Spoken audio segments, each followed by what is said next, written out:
Okay, meron akong iti-tsismis sa inyo.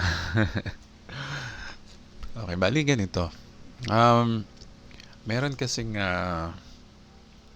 meron mga member na na sorry, yung hindi pa member na gusto sumali sa Live Good, no?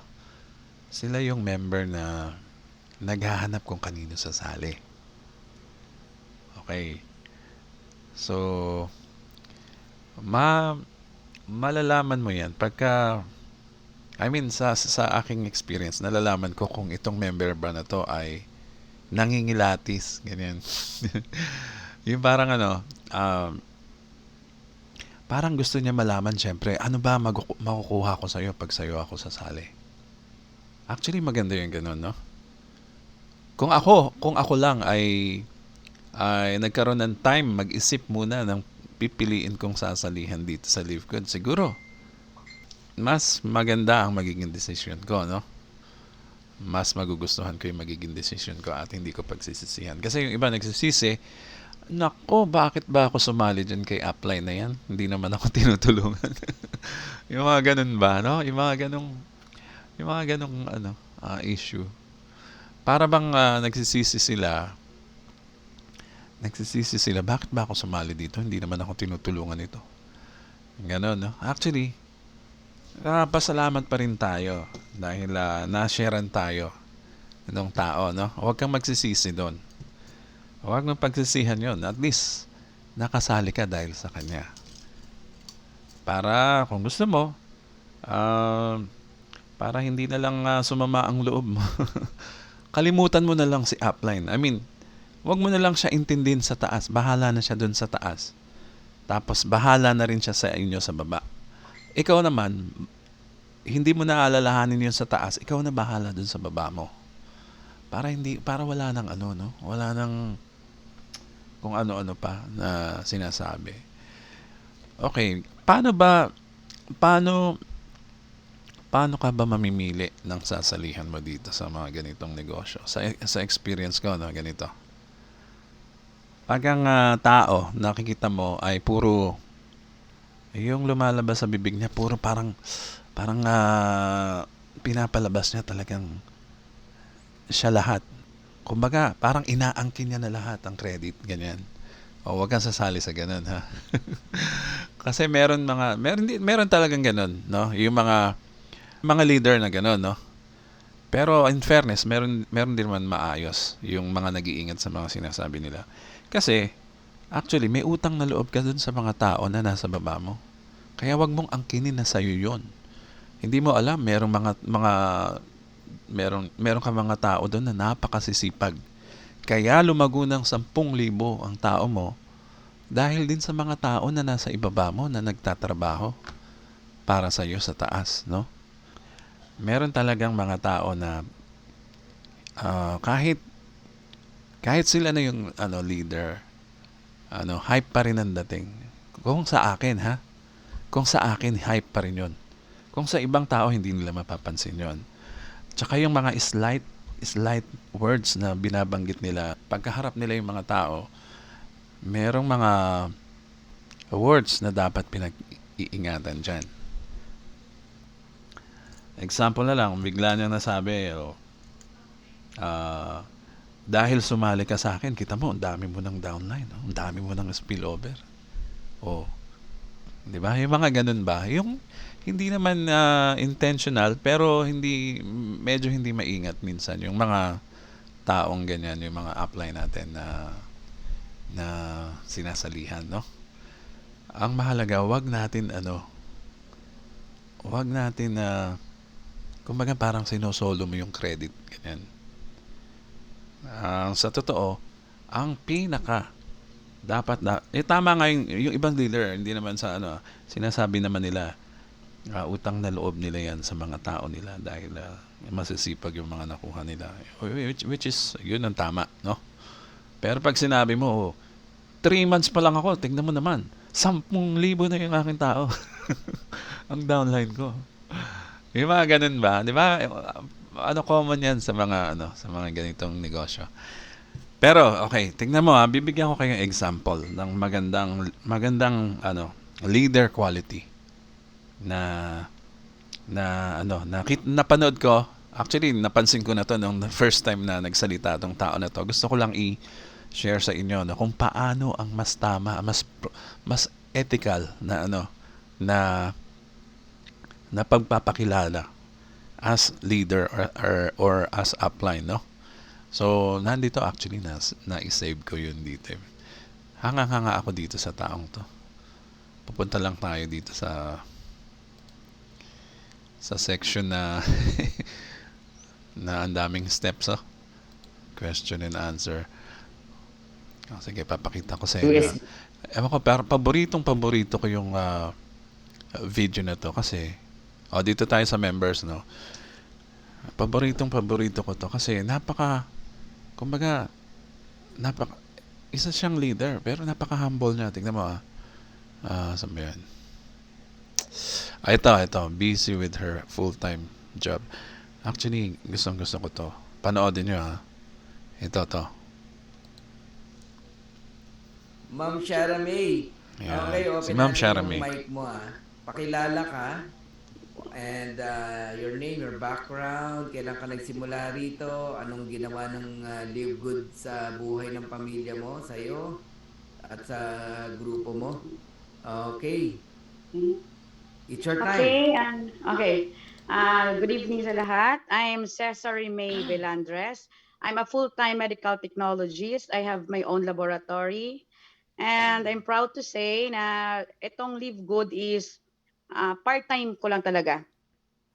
Na-reach ko ang platinum parang 30%. 30% lang ang effort ko dito. 70% I owe this to my team. Wow. Ayan, narinig nyo. Napakaganda ng binitawan yung salita doon. Sabi niya, kaya niya na-achieve yung ganitong level. 30% daw yung effort niya. 70% yung nakuha niya sa team niya. Ganun ang tama. Tingnan mo, Actually, matagal ko na And I ito. owe this Ulitin ko, 30%. 30% lang ang effort ko dito. 70% I owe this to my team. Tingnan mo yung word niya, I owe this to my team. Ganyan ang totoong leader. So, pag kayo maghahanap ng leader or ng upline o sasalihan nyo, maghanap kayo ng tao na ganito. Kasi yung mga ganyan tao ay makikita mo, siya yung quality na tutulong talaga sa'yo. Okay? Hindi yung leader na syempre paparami lang yan ang paparami. Tapos wala na. Hindi niya na mamamanage. Ang dami niya na. Bahala na kayo sa buhay niyo. So, ito hindi. Kita mo, ang kwento niya pa, pinupuntahan niya yung venue kung saan meron silang presentation. Nagsasalita siya doon. Binibigyan niya ng time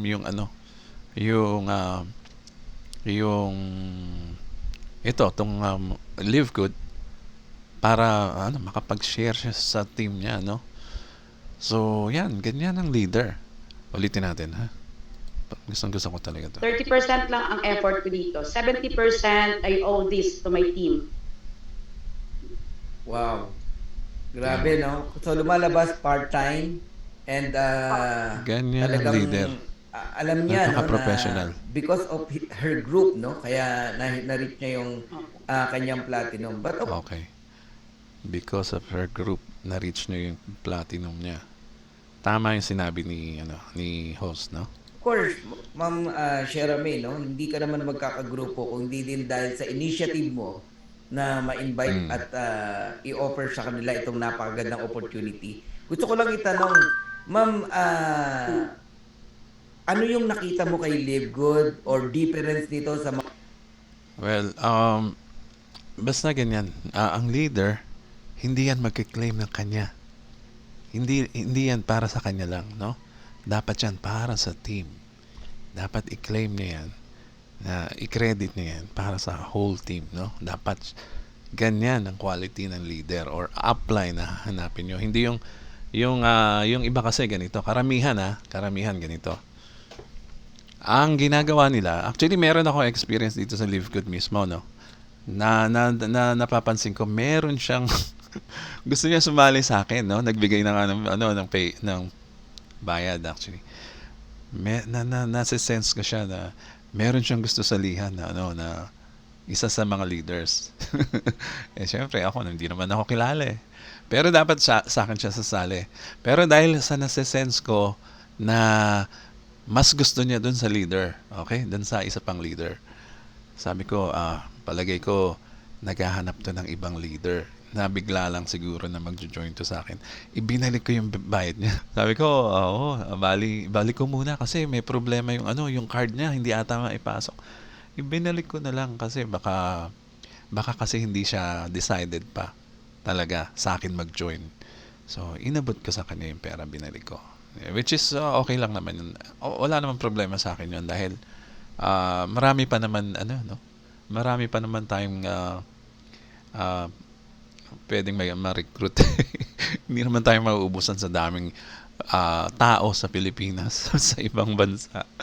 So, hindi naman natin kawalan yon. Ang gusto ko, yung magjo-join talaga sa akin na willing to partner with me, no? Cooperate with me. Hindi yung parang napipilitan lang. So, ganito. Pili kayo ng leader na sasalihan nyo na sa tingin nyo talagang tutulong siya sa inyo. Makakatulong siya, makaka-work with you together. Hindi yung parang yung nagpaparami lang. Ganito kasi actually ang may kasalanan dito yung yung sumasali. Ang hinahanap nila yung makakatulong sa kanila, especially dito sa ating yung kala nila dito sa ating programa. Pag nag-join ako dito sa malakas na tao na to, nako, ang dami kong spillover. Mangyayari sa akin, mai-spillan ako nito. Ganon ang mga nasa utak nito, lalo na yung mga nasa networking na. Kala nila ganon, pero hindi. Hindi ganon na nangyayari. Kasi, ang system ang naglalagay sa atin dito sa Matrix. Ang sponsor, ipapasok ka niya, pero hindi siya magkocontrol nun. Kung saan lang siya papatak, no? Kung saan may slot, doon siya ipapasok ng system. So, wag kang aasa na hindi kagaya ng mga yung mga nakasanayan nating network marketing companies. Pag si upline malakas, sige, malakas ako, lalagyan kita ng spillover. Ipapatak ko dyan sa'yo. Yan. Boom, boom, boom. Parang ganun, Dati ganun eh. Yung mga tao, dito ako sasali, malakas to, leader to, ang daming recruit nito. Dito, sigurado, yayaman ako pag ako sumali dito. Hindi ganun. Hindi na ganun. Actually, tinanggal na yung ganun sistema. Kasi merong unfair advantage doon. Napaka-unfair. Tapos sa iba, pero nagte-take advantage naman yung isa, no? Pangit yung ganun. So, itong Live Good, talagang refine na yung system. Talagang napakaganda ng system na to at hindi na pwedeng gawin yung ganun. So, hindi porke ang system ay nagki-create ng mga spillover, pag nag-join ka sa isang leader na nasa top, ay magiging katulad ka rin niya, mabubuhusan ka ng spillover. Ay hindi po ganoon ang mangyayari. Mag-aantay ka pa rin ng matagal, no?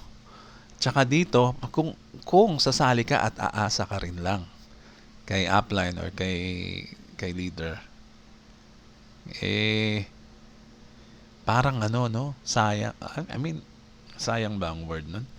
Kasi ang ganda ng system kung meron kang direct referral or direct enrolled member. Napakalaki ng nawawala sa'yo kung hindi mo gagawin yan. Bakit ka aasa? Isipin mo, si leader nga, ang lakas-lakas niya, no? Ang dami-dami niya ng tao. Hindi siya tumitigil mag-recruit, mag-direct. Ikaw pa kaya nakasasali mo lang, tapos aasahan mo lang, naku, ambunan mo na ako ng spillover, sa'yo ako nag-join dahil ikaw ang leader. Hindi ganon. Huwag mo nang asahan yon dahil mas tatagal ang progress mo dito. Ang pinakamaganda dito, mag-direct ka ng mga new member at later on makikita mo hindi lang times 10 times 20 ang kikitain mo dito kumpara doon sa spillover na barya-barya. Okay, bago mabuo yung yung matrix mo, napakatagal niyan. Okay, bago ka kumita ng magkano yun, $2,047 a month. Huwag mo na antayin yun. Gawin mo, Sumali ka kahit kanino. Let's say, sa kaibigan mo. Kasi ganito, meron akong isang kwento. Ito, dalawang magkaibigan, no? Okay, merong dalawang magkaibigan. Dati na sila magkasama sa network marketing company. Ito si number one and number two. Gawin na lang natin. Si number one, gusto niya sumali sa Live Good. Kunyari lang, sa Live Good. Si number two nauna, sumali kay Live Good pala. Ngayon nalaman ni number one, ha? Sumali ka na kay Live Good? Bakit ngayon mo lang sinabi? Sasali rin ako dyan eh. Ito pala si number one. Gustong-gusto niya dapat unahan si number two na salihan ang Live Good para under niya si number two. And then si number one, dahil nalaman niya na una niya na si number two sa kanya, naghanap ng upline ng leader na sasalihan niya. Imbes na yung kaibigan niya ang sasalihan niya at magkakaroon sila ng team, mag-work together. Hindi, naghanap pa ng ibang tao para salihan niya. Kita mo yan. So ano mangyayari? Dahil inaasahan ni number one, kala niya, pag sumali siya kay leader, ay mai-spill over siya. Which is hanggang ngayon, hindi naman nangyayari pala, no? So yan, bali, actual experience yan. And then to si number 2 naman, nagwo-work ng sarili niya. Nagkakaroon siya ng direct referral. So mas mabilis yung progress niya kaysa kay number 1 na nag-join dun sa leader. Nakuha niyo yung kwento ko. So ganon. Imbes, okay ganito since nagkaroon ka na ng experience makasama si number 2, si number 1, dapat kayo na lang nagsama. Hayaan mo na si leader. Si leader, ang dami na ng tao nun. Kay number 2 ka sumali, para kayong dalawang magtutulungan. Sana ganun. Imbes na mas close kayo ni number 2, katrabaho sa same company, ang nangyari pa, nagkaroon kayo ng gap. Pumunta ka doon kay leader, doon ka umaasa kay leader na napakalayo na ng slot mo mula sa kanya, nasa ilang level ka na, nasa level 13 ka na. Di ba? Paano ka tutulungan nun? Yung system nga natin, kahit pa